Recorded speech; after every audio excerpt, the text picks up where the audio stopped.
Perform করতে ওনাকে সামনাসামনি ফার্স্ট টাইম দেখেছি এবং ডিফারেন্ট মনে হয়েছে যে উনি রিসেন্টলি রকস্টার করে আসছে, উনি রকস্টারের লুকটা নিয়েই চলে আসছে এখানে।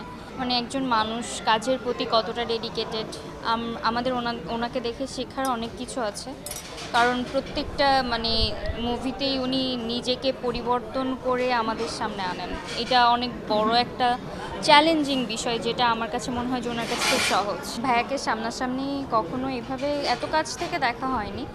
তো এখন মনে হচ্ছে যে না, আমরা একদম আরও ছোট থাকতে যে ইয়াং স্টার শাকিব খান ওনাকে দেখেছি, ওই লুকটাই এখন ওনার। চেঞ্জ বলতে ওনার লুক তো প্রত্যেকটা মুভিতেই ওনার ডিফারেন্ট ডিফারেন্ট লুক থাকে। আপনি কোন লুকের কথা বলছেন? যেরকম তাণ্ডবে একরকম ছিল, তুফানে একরকম ছিল, প্রিন্সে একরকম ছিল, এখন রকস্টার আসছে, এটা অন্যরকম। আসলে আমি ছোটোবেলা থেকে ওনার কাজ দেখি, সো ওনাকে নিয়ে আলাদা করে বলার কিছুই নেই। উনি ওনার পরিশ্রম, ওনার ডেডিকেশন অ্যান্ড ওনার হচ্ছে চেষ্টা দিয়ে উনি নিজেকে অন্য পর্যায়ে নিয়ে গেছে। সো ওনাকে নিয়ে আমি কথা বলার মানে যতই বলি না কেন কম হয়ে যাবে।